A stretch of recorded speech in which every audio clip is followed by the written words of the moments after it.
আতশবাজির রোশনাইতে মগ্ন, যখন মগ্ন দীপাবলির আলোয় মা কালীকে বরণ করে নেবার জন্য, ঠিক ব্যতিক্রম কিন্তু রাজডাঙ্গা আলোড়ন সংঘ নয়। গতকাল রাজডাঙ্গা আলোড়ন সংঘের ওপেনিং ডে, অর্থাৎ শুরু যে দিন আমরা বলি, সেই দিনের সূত্রপাত ছিল। উপস্থিত ছিলেন ভারতীয় বিখ্যাত সমস্ত ফুটবলাররা।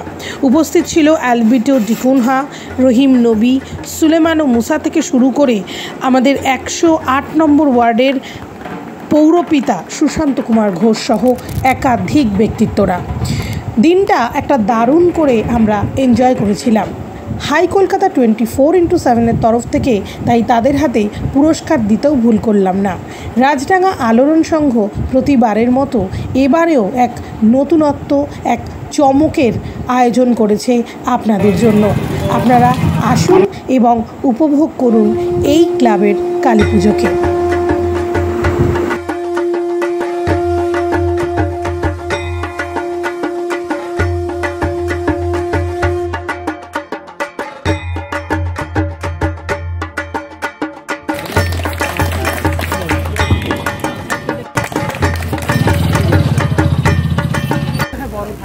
সেই জায়গা থেকে এই পুজোতে এসে সুশান্তদাকে নিয়ে কিছু লাইন।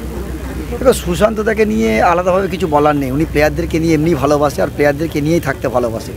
এবং সুশান্তদার সঙ্গে যারা আছে, যারা আজকে এখানে উপস্থিত আছে, সুশান্তদা এখানে নেই, আমরা কিছুক্ষণ পরে আমরা আরও দু একটা পুজো, আমি, মেহতাব, অ্যালবিটো, আরও অনেকে থাকবে, আমরা যাচ্ছি ওখানে এই পুজোর জন্যই। আর ভালো লাগে এখানে যে একসঙ্গে সবাই মিলে, কিছুদিন আগে দাদার পুজো ছিল, তো সুশান্তদা প্লেয়ারদের সঙ্গে এবং সমাজে মানুষের সঙ্গে দেখুন সত্যি কথা বলতে ভীষণ ভালো কাজ করে। আর এই জন্য আমাদের আরও ভালো লাগে। আর দাদাকে তো আজ থেকে নয়, দাদাকে আমরা অনেক আগে থেকে চিনি। দাদা প্লেয়ারদের পাশে থাকে, সমাজের পাশে থাকে এবং ভালো কিছু হলে দাদা ঝাঁপিয়ে পড়ে। এই জন্য সুশান্তদাকে ভালো লাগে এবং সমস্ত প্লেয়ারের সঙ্গে সুশান্তদার কানেক্ট খুব ভালো। এবং আর আমি এখানে এসেছি আরও একজনের কথা বলবো, কৌশিকদার সঙ্গে আমাদের প্লেয়ারদের খুব ভালো রিলেশন। কারণ আমরা সকলে মিলে একসঙ্গে যখনই বসি, আমাদের কেউ বুঝবে না যে আমরা কোথায় আছি, কীরকম টাইপের, সবাই প্লেয়ার একসঙ্গে বন্ধুর মতো মিশি এখানে। আর এবং খেলাধুলাতেও আমরা একসঙ্গেই করি সব। একদম কালী পুজো মানে আতশবাজির পুজো। নিজে কি বাজি ফাটানো হয়? না, আমি বাজি ফাটাই বলতে যেটা শব্দ হবে না সেটা, কারণ হচ্ছে অনেক বার্ডস আছে বা অনেক ছোট ছোট ডগ আছে যারা আমরা পুষি বাড়িতে, তারা এই আওয়াজগুলো নিতে পারে না। বা যারা আমার এই কথাগুলো শুনছে তাদেরকে বলবো ওদের কথা চিন্তা করে একটু এই শব্দবাজিগুলো একটু কম করবেন। কারণ ওরা খুব, ওদের প্রাণটা তো খুব সফট, খুব ছোট, তো ওদের পেনটা বেশি হয়। In Kolkata, right? No. In Kali Puja. No, I've been here for many years. Many years. So Yes. Kali Puja, so it's a very special in Kolkata actually. So how do you feel today actually? Naturally, I feel good, and it's good to see a festival with so many lightning. Is this unique in India? It doesn't happen in anywhere just like India, so it's very unique. We are all happy. I'm very happy to see how they decorated here. Here becomes nice every night. You can see how all the guys, everybody is out to enjoy Kali Puja. We also came to enjoy together with all of you. Whether it's a Kali Puja or Durga Puja, it's always the best occasion you can say to celebrate in Kolkata. I know Durga Puja is one of the biggest festival, but then Kali Puja also there are quite some places wherein people they celebrate in a very big way, and this is one place where they are celebrating the Kali Puja. And yeah, I'm happy to be a part of this puja pandal, and feels great. এই কালী পুজো এরা করছে খুব সুন্দরভাবে। আপনি এদের সঙ্গে সাহায্যতে আছেন, আপনার কি অনুভূতি এদের সঙ্গে? অনুভূতি না, শ্যামা পূজা ওরা করে, আলোড়ন সংঘ দীর্ঘদিন ধরে এই পুজোটাকে একটা আস্তে আস্তে করে জায়গায় আনার চেষ্টা করছে। এবং আমরা যারা হিন্দু ধর্মের, সনাতন ধর্মের সঙ্গে আছি, আমরা তো পুজো অর্চনা নিয়ে আছি। পুজোটা করা, সমাজের পিছিয়ে পড়া মানুষদের জন্য ভাবা, সমস্ত কিছু মিলিয়ে মিশিয়ে এখানে একটা পুজো আছে, পাশে আরেকটা পুজো আছে, সকলে মিলেমিশে চেষ্টা করছি যাতে পুজোটা ভালোভাবে কাটাতে পারে, করতে পারে। আর দাদা, আপনি নিজেও এই পুজোতে বললেন জড়িত, এবং এই পুজো এরা ক্লাব যে করছে এরা কিন্তু সামাজিক সংগঠনেও কাজ করছে। মানে বললাম তো, এটা শুধু তো পুজোটা একটা পুজো না, পুজো মানে একটা বিশাল অর্থনীতি, সেটা দুর্গা পুজো হোক, কালী পুজো হোক। আর এটা এমন একটা অর্থনীতি যেখানে প্রান্তিক মানুষদের হাতে অর্থটা পৌঁছে, সমাজের সমস্ত নিম্ন স্তরের মানুষদের কাছে অর্থটা সমবন্টন হয় এই পুজোর মাধ্যমে। কারণ পুজো যত বেশি করে হবে তত অর্থনীতি চাঙ্গা হবে এবং প্রান্তিক মানুষদের হাতে পৌঁছে যাবে। পুজো নতুন করে এদেরকে নতুন করে পাওয়া না, কারণ ও একটু আগেই বলেছে যে ও আমাদের সঙ্গে অতপ্রতভাবে মিলত, কারণ নতুন করে কোনো কিছু পাওয়ার না। তবে ওর উপস্থিতিতে আজকে আমাদের একটা এখানে মান সম্মান বা একটা ইন্ডিয়ান ক্যাপ্টেন ছিল রিপ্রেজেন্ট করে ইন্ডিয়াকে, এইটাই আমাদের কাছে অনেক বড় পাওয়া। প্রত্যেকবারই ভাবে জিনিসটা স্টেপটা বড় করার আস্তে আস্তে। এবছর তো আমরা টাইম সেম পাইনি পুজো, দুর্গা পুজোর কিছুদিন পরেই আমাদের কালী পুজো, আর হাতে 20টা দিন সময় ছিল। নেক্সট টাইম যদি আমরা আরও টাইম পেয়ে চেষ্টা করবো আরও জিনিসটাকে বড় করে করা। তারপরে দাদারা তো আছেই পাশে, তারপরে আমাদের স্বরূপ দেওয়া আছে পাশে, আমরা জিনিসটাকে আরও বাড়িয়ে আরও পাশে মানুষের জন্য যদি কিছু করার চেষ্টা করবো, এলাকার মানুষের জন্য যদি কিছু করতে পারি দাদার থেকেই শেখাই দিই। যেহেতু ডেঙ্গু এই কালী পুজো যাওয়ার পর যে ডেঙ্গু জিনিসটা হয় না, এই ডেঙ্গুটা যাতে কিছুটা যদি মানুষের যদি উপকার হয় মশারিটা দিয়ে যদি কিছু উপকার হয়, সেই জন্য আমরা এই সময় আমরা চিন্তা করেছি যে মশারিটা দিয়ে সবার পাশে দাঁড়ানোর জন্য। আমি তো প্রথমে একটা কথা বললাম, আমি তো অনেক জায়গায় যাই বা অনেক জায়গায় আমরা বিদেশে বা দেশের বাইরে অনেক জায়গায় খেলেছি, কিন্তু এরকম টাইপের মানে কনসেপ্ট আমি কিন্তু কোথাও দেখিনি। এরা যেরকম মশারি দিচ্ছে বা মনে করেন কম্বল, অনেক সময় আমরা শাড়ি দিই আমরা, দেখুন এগুলো গরিবদেরকে দিচ্ছি মানে এটা দেখুন কাউকে আমরা ছোটো করছি না, অনেকে ভাবে হয়তো দিয়ে তারপরে ক্যামেরায় আসছে, এটা কিন্তু এরকম কোনো ব্যাপার না। আমরা যদি আজকে এগুলো না করি বা সমাজের কাছে যাবে কী করে যে আমরা ভালো কাজ করছি, এটাও কিন্তু দরকার।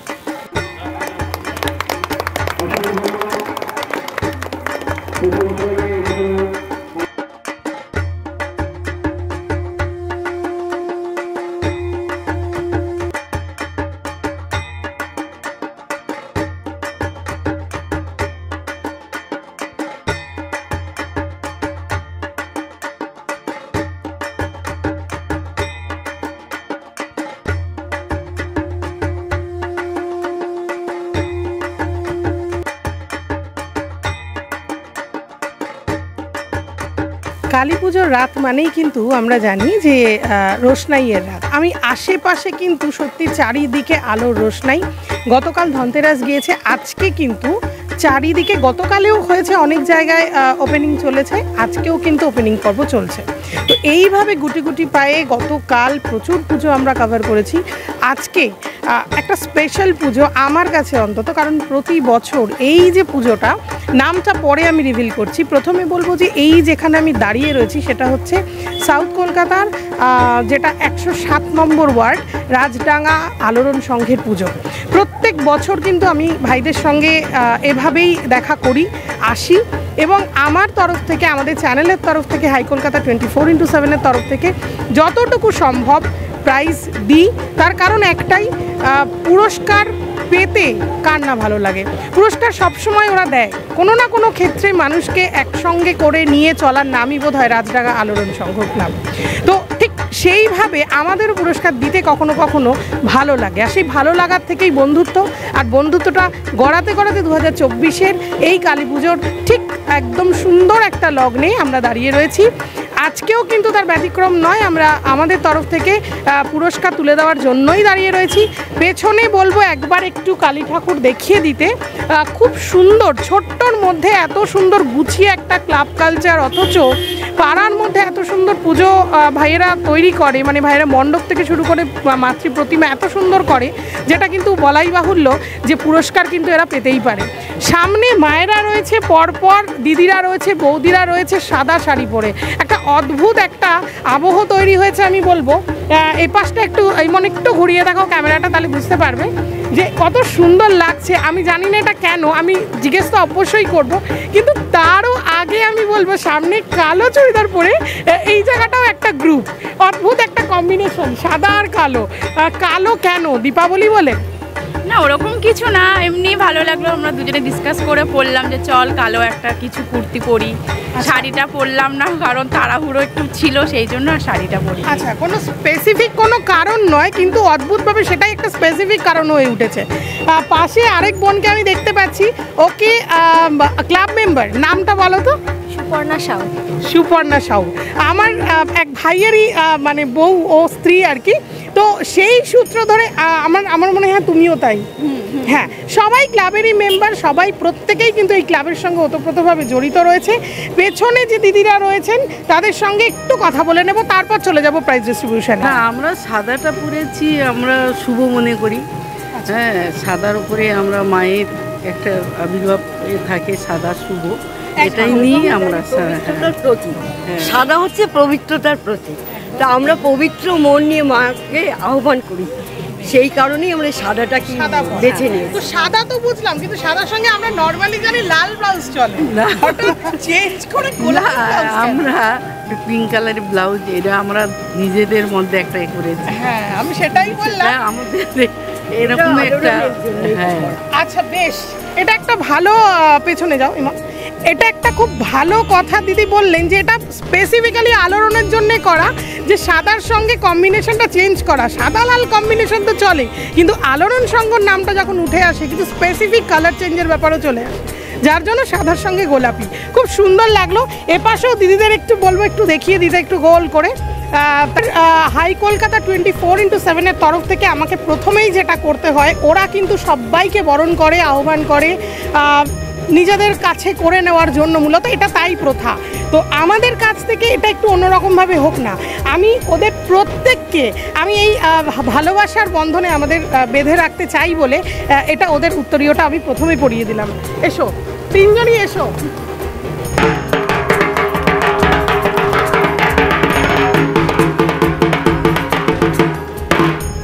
এটা একটা দারুণ প্রাপ্তি, আমার কাছে তো ভীষণ সুন্দর প্রাপ্তি। তুমি বলো। আমার কাছেও খুব সুন্দর লাগছে, মানে এরকম যে পাবো আশা করিনি, পেয়ে খুব ভালো লাগছে। বেশ, আমারও খুব ভালো লাগছে, এতটা করবে সেটা ভাবিনি, সত্যি খুব ভালো লাগছে, মন থেকে বলছি ভালো লাগছে। বেশ, এইবার তো আরও একটু পাওয়ার জায়গা আছে, কারণ ওরা যে ঘরের মাকে যেভাবে শ্যামা মাকে নিয়ে এসেছে, আমরাও ঠিক সেভাবেই মাকে নিয়ে এসেছি ওদেরকে দেব বলে। একটু ধরো।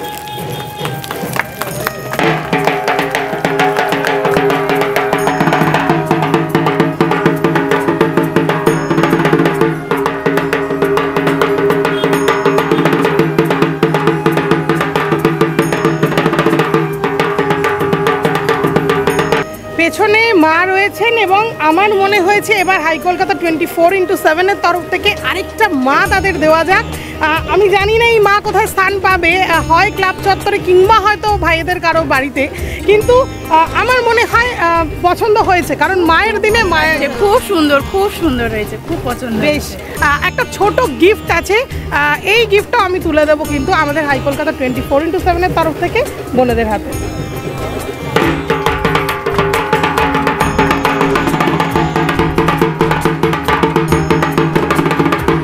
নেক্সট বছর আমরা এটাকে আবার মায়ের পাশে, নাহলে এই বছরই আমরা মায়ের পাশে রেখে এটাকে পুজোর সামনে রাখবো, রেখে যে আমরা যে প্রাইজটা পেয়েছি সেটা তুলে ধরার জন্য।